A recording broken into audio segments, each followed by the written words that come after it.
This was my first day of getting back onto a more structured program, um, and it's the first day of the Stronger Physiques program that I've just released. So day one is the main squat day. The first week is 3 sets of 4, building up to an RPE 10, so pretty near maximal, so I can get a rough idea of what my 1RM is, and then the percentages on the subsequent weeks will be a lot more accurate for me. So yeah, built up to a heavy set of 4 today. And on my squat, I'm still trying to think about getting my hips or pelvis moving straight up and down.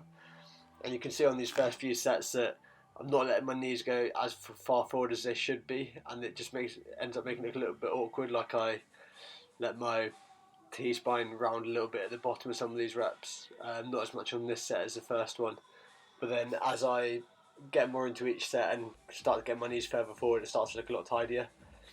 And I was really happy with how these went. I went up to 150 for my top set of 4, which is a decent line in the sand, compared to what I was squatting like last week and the week before. It's not as heavy, but I think my technique's looking a lot better, and my knees feeling a lot better. Like when you can get your pelvis moving straight up and down like this, keeping your lower back neutral or not as arched as like how a lot of people squat, how I used to squat, you feel it so much more in your legs compared to just your back working. You can see on some of these reps here, it looks like my back is rounding at the very bottom, and that was one of the things that I was going to touch on the topic of today's video. I don't think it's actually rounding too much, maybe a tiny bit, but I'm probably still starting in a slight extension. But they've also studied this a lot, and even when your back looks completely flat, you're still getting some lumbar flexion at the very bottom of a squat. But as long as it's not an excessive amount, it's not dangerous, and it's actually debated whether it matters at all. Like you see guys like Jeffrey Wolf, which is one of the guys that I follow, who influenced my squat quite a lot. He argues that like you should move your spine like any other muscle, so you should train it in flexion, extension, lateral flexion, train like any other muscle group. Your spine's designed to move. So it's still debated whether it's even dangerous at all if you do get back rounding. Like based on my own previous experience, like some of you will know, like a few weeks ago that I hurt my back deadlifting, and even watching that when I was watching the video back, it didn't look like I was rounding my back. So for me, I think it's much more of a load tolerance problem than the fact that it's actually dangerous to round your back. But what I mean by low tolerance is that if you're going to do like round back deadlifts, and you need to do that every time and still be consistent with that. Otherwise, the structures you're loading in your back still aren't going to be able to tolerate that load. So like, it's not surprising that people go too heavy, round their back, and then get a bad back from that. That's to be expected because those structures aren't used to being loaded.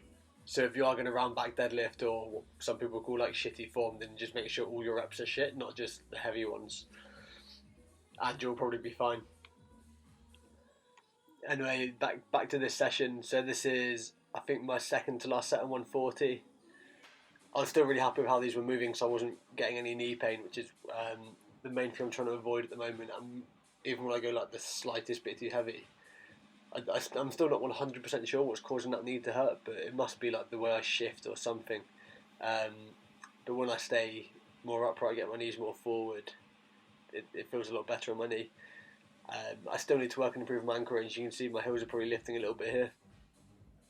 In the past, I thought a lot about like keeping my heels glued to the ground, really driving through the hill. But yeah, like I said, Jeffrey Wolf, the name of the guy that I mentioned earlier, he's really influenced how I look at a squat. Like, you have ankles for a reason. Like, push your knees forward and use them. Like, sitting back into a squat is just stupid. You're just trying to deadlift the weight.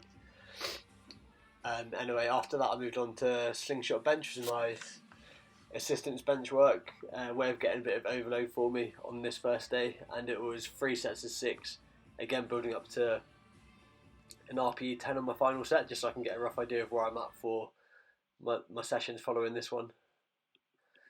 This is only my second or third time using a slingshot bench, I think third time, and I'm getting much more comfortable using it now. In this session I worked up to 125 for my top set of what should have been 6 reps, but I got 5. And that puts my working max at about 140. So it's just a useful number to have for the following week, so I can get the right percentages. I'm actually away in Greece on holiday next week, so it's going to be the week after that I get back to proper training again. I don't know if I'll train when I'm out there or not. I might do bits and pieces, but it's been a while since I've had a holiday, so looking forward to a bit of time off training, to be honest, and not having to think about work or training. And then the last exercise that I've recorded was my assistant's deadlift work. So I've put in conventional pause deadlift for this first block. This is the first time I've done any conventional deadlifting since I did hurt my back 3 or 4 weeks ago. So I was really, really cautious about hurting it again. It felt like a really uncomfortable position, especially pausing. So I kept it light today and just worked up to 150 for 3 sets of 8. But these moved okay. You can see on my first rep of every set, I'm starting with my hips a lot lower than I normally would, because it looks like I'm still subconsciously trying to protect my lower back. But I'm confident I'm going to get the 260 deadlift. Probably not conventional sumo.